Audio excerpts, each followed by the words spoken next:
तो हेलो दोस्तों, राधे राधे। तो हम लोग पिछले कक्षा में तो डाइजेशन इन ह्यूमन पढ़ रहे थे। डाइजेशन ह्यूमन पढ़ रहे थे, ठीक है। डाइजेशन में देखे थे किस तरह हम लोग इंजेशन से लेके इजेशन तक पढ़े थे। इंजेशन में देखे थे सर भोजन लिए और इजेशन द्वारा निकाले, पूरा प्रोसेस पढ़े थे। उसमें देखे थे सर स्मॉल इंटेस्टाइन के वॉल पे एक तरह का फिंगर लाइक प्रोजेक्शन था जिसको माइक्रोविलाई बोले थे ना। माइक्रोविलाई क्या किया था ना, जितना डाइजेस्टेड फूड था उसको एब्जॉर्ब कर लिया था। एब्जॉर्ब करके उससे ब्लड कैपिलरी जुटा हुआ था, वो भेज दिया था ब्लड कैपिलरी के पास। ब्लड कैपिलरी है तो सर उसमें ऑलरेडी ब्लड है, ब्लड में प्लाज्मा है। प्लाज्मा डाइजेस्टेड फूड को क्या किया, लेके सेल तक चल गया। यहां तक कोई दिक्कत?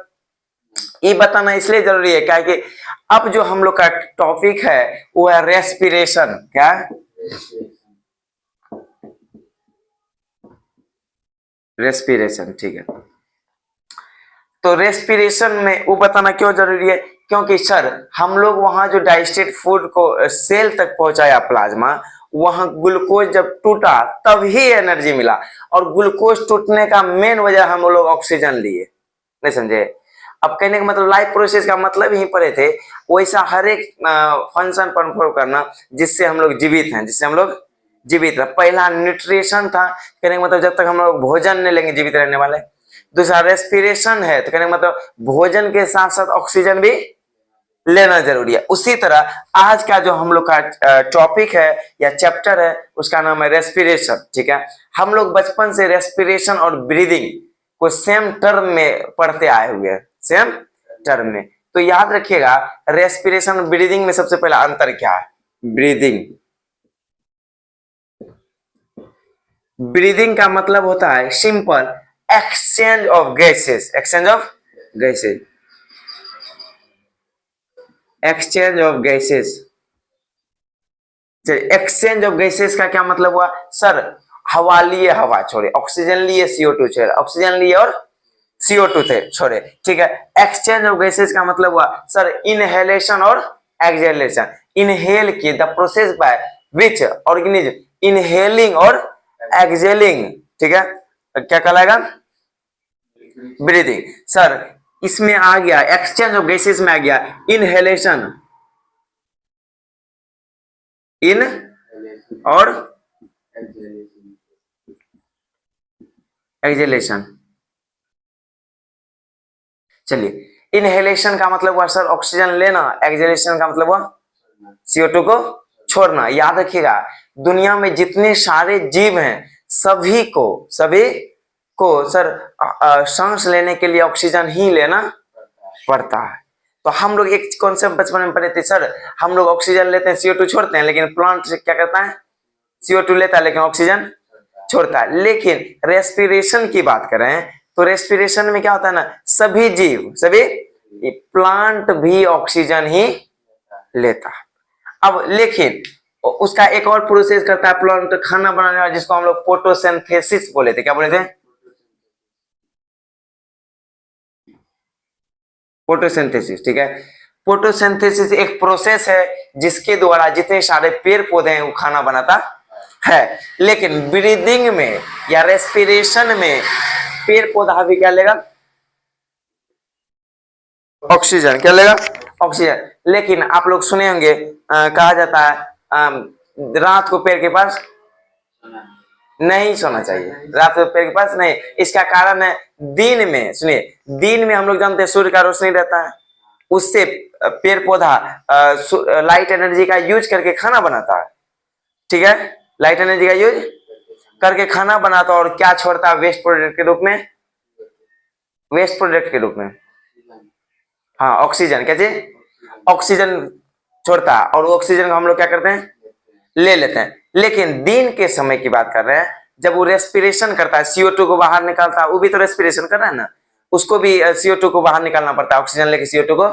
लेकिन दिन के समय CO2 उसको आवश्यकता होती है, इसलिए वो वापस उसी को ले लेता है CO2 को और ऑक्सीजन को छोड़ देता है। इसलिए हम लोग कहते हैं ना प्लांट ऑक्सीजन छोड़ता है CO2 को लेता, नहीं समझे? तो वो ऑक्सीजन जो छोड़ रहा है फोटोसिंथेसिस के प्रोसेस में, किस प्रोसेस में? लेकिन रेस्पिरेशन में सभी जीव जंतु क्या ले रहे हैं? ऑक्सीजन। अब समझे? नहीं समझे? हाँ चलिए। सर ब्रीदिंग का मतलब हुआ exchange of gases. Exchange of gases का मतलब हुआ एक तो इनहेलेशन और एक तो एक्सहेलेशन। क्या आ गया? पूरा ब्रीदिंग, एक ब्रीदिंग। अब सुनिए, अगर हम लोग बात करें ब्रीदिंग में कम से कम एवरेज रेट बता रहा है 1 मिनट में 12 से 20 बार, 12 से 20 बार इनहेल और एक्सहेल करते हैं। सिंपल अगर डिफिनेशन बोले ब्रीदिंग का तो क्या बोलोगे? The process by which inhaling और एक्सहेलिंग ऑफ गैसेस। कोई दिक्कत? ये पूरा हो गया ब्रीदिंग। अब सर ब्रीदिंग और रेस्पिरेशन में क्या अंतर है? एक बात बताइए, हम लोग खाना लेके कहाँ पहुंचवा दिए थे? सेल्फ में पहुंचाए थे ना? ठीक, सुनिएगा। ठीक है, अब सुनिए, हम लोग एयर लिए, ऑक्सीजन लिए, O2 जो है कहाँ चल गया? लंग्स में। कहाँ चल गया? लंग्स से कहाँ चल गया? लंग्स से कहाँ गया? मतलब आगे पढ़ेंगे उसको क्या किया आप, हम लोग का ब्लड ले लिया, ब्लड ले लिया, ब्लड में चल गया। ठीक है, ब्लड से कहाँ चल गया? सेल में। कहाँ चल गया? ये पूरा सेल मान लीजिए, ब्लड से सेल में चली गया। सेल में जाके ये ग्लूकोज जो है ऑक्सीजन लिए, ऑक्सीजन के साथ जुटा, फिर एनर्जी कार्बन डाइऑक्साइड सब बना। आप समझे? तो यही पूरा प्रोसेस को हम लोग रेस्पिरेशन या सेलुलर रेस्पिरेशन क्या कहते हैं? क्या कहते हैं? Respiration, cellular respiration. कोई दिक्कत? Respiration clear? सर सिंपल अगर इनहेलिंग और एक्सहेलिंग कर रहे हैं ब्रीदिंग, सिंपल इनहेलिंग और एक्सहेलिंग कर रहे हैं ब्रीदिंग, लेकिन अगर हम पूरा प्रोसेस को समझे, ऑक्सीजन लेके पूरा जो है लंग्स में आगे पढ़ेंगे, अल्वियोलाई से हम एक ब्लड कैपिलरी जुटा हुआ था, ब्लड कैपिलरी से फिर कहां चल गया?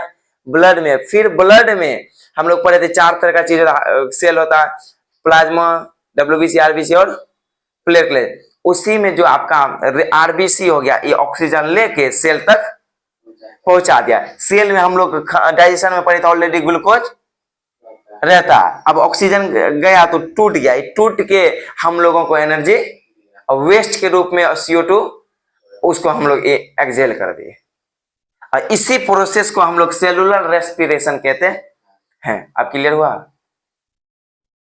तो ब्रीदिंग और रेस्पिरेशन में कोई दिक्कत नहीं ना?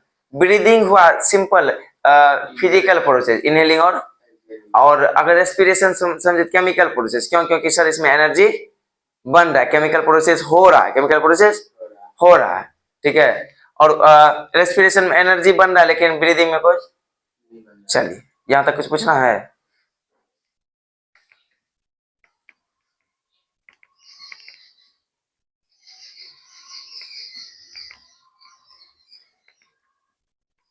देखिए जरा, अब देखिए, तो अगर सिंपल इनहेलिंग और एक्सहेलिंग कर रहे हैं तो उसको हम लोग एक्सटर्नल रेस्पिरेशन भी बोल सकते हैं, एक्सटर्नल रेस्पिरेशन बोल सकते हैं। ठीक है, अगर वही हम लोगों को एनर्जी मिल रहा है तो इंटरनल रेस्पिरेशन। समझे? वो जो एनर्जी जिसको हम लोग क्या बोले थे? सेलुलर रेस्पिरेशन, उसी को हम लोग इंटरनल रेस्पिरेशन भी कहते हैं। अब रेस्पिरेशन को 2 भागों में बांट दिया। कितने भागों में बांट दिया? 2 भाग। एरोबिक, दूसरा एन एरोबिक, एरोबिक और एन एरोबिक। एरोबिक जो हो रहा है हम लोग में हो रहा है, किस में हो रहा है? क्योंकि ये होता प्रेजेंस ऑफ एयर में, presence of oxygen, presence of O2। ये होता absence ऑफ O2। कोई दिक्कत? सुनिए, अब प्रेजेंस ऑफ O2 में क्या हुआ ना, हम लोग जैसे ऑक्सीजन लिए, ग्लूकोज टूटा, ग्लूकोज टूटा, क्या चीज में टूटा? हाँ, ग्लूकोज टूटा, बन गया क्या? Carbon dioxide, water and energy. Carbon dioxide, water and energy. कहने का मतलब ग्लूकोज टूटा, ऑक्सीजन ऐड हुआ, तो CO2, वाटर और एनर्जी। CO2 हम लोग बाहर निकाल दिए, वाटर भी बाहर निकाल दिए और एनर्जी का यूज हम लोग कर लिए। लेकिन इसमें समझे, किसमें? एब्सेंस ऑफ एयर में इसका भी दो गो प्रोसेस है। इसका भी एब्सेंस ऑफ एयर मतलब एनारोबिक रेस्पिरेशन, इसको फर्मेंटेशन भी कहते हैं। अब सुनिए, इस प्रोसेस द्वारा हम लोग के बॉडी में कभी कभी देखेंगे लैक्टिक एसिड बन जाता है, मसल क्रैम्प होता है ना, पहला बात। दूसरी बात, आप लोग देखेंगे जितना वाइन सब बनाने का प्रोसेस है, देसी दारू सब, यही प्रोसेस द्वारा बनता है। किसके द्वारा? एनारोबिक रेस्पिरेशन द्वारा। किसके द्वारा? Anaerobic respiration. यहाँ क्या होता है आपको, जैसे देखिए, ग्लूकोज जो है टूटता है इथेनॉल में। क्या चीज में?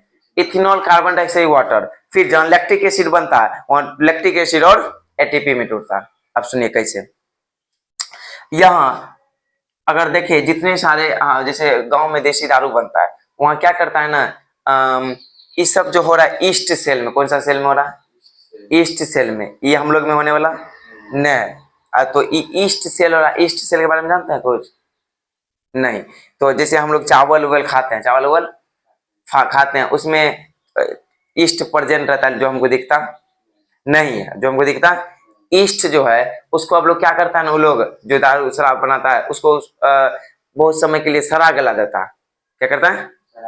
सड़ा गला देता है। अब उसको ऑक्सीजन के एब्सेंसी में, ऑक्सीजन के एब्सेंसी में अब वो ग्लूकोज, मतलब वो जो चावल उवल है या जितने सारे आपको अंगूर उंगूर हो गया, उस फ्रूट हो गया, उस सब में ग्लूकोज ऑलरेडी है। उसको ऑक्सीजन के एब्सेंसी में सड़ाया, उसको ऑक्सीजन के एब्सेंसी में सड़ाया, तो वहां इथेनॉल, कार्बन डाइऑक्साइड, इथेनॉल क्या चीज? Ethanol. Ethanol plus CO2 plus और एनर्जी, CO2 प्लस एनर्जी। अब देख रहे हैं सर, यह इथेनॉल जब ऑक्सीजन के एब्सेंसी में, ऑक्सीजन के एब्सेंसी में ग्लूकोज को तोड़ा गया, तो वहां इथेनॉल बनता है। वही वो लोग क्या करता है ना, चावल को सड़ा गला देता है, बहुत समय के लिए छोड़ देता है, बहुत समय के लिए छोड़ देता है। अब वो क्या चीज में कन्वर्टेशन हो जाता है? इथेनॉल में। क्या चीज में? इथेनॉल में। यही कभी कभी ऑक्सीजन इसमें इंटर कर गया भूल चूक से, इथेनॉल बदल जाता है मिथेनॉल में, जिसके कारण आप सुनेंगे बहुत सारा केस में क्या होता है, देसी दारू पी के आदमी मर जाता है। समझे ना? इस सब प्रोसेस हो रहा है ईस्ट सेल में, हम लोग में नहीं हो रहा है। याद रखिए किसमें हो रहा है? ऑक्सीजन आपसे ईस्ट सेल किसमें रहता है?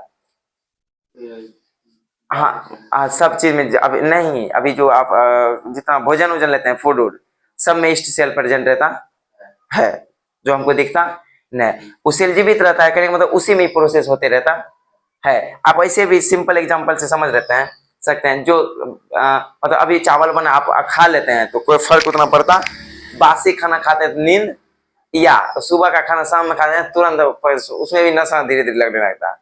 मतलब वो उसको अधिक समय तक के लिए छोड़ देता है ना ऑक्सीजन के एब्सेंसी में, तो वो जो है दारू में कन्वर्ट हो जाता है। तो उसी प्रोसेस को हम लोग क्या बोलते हैं?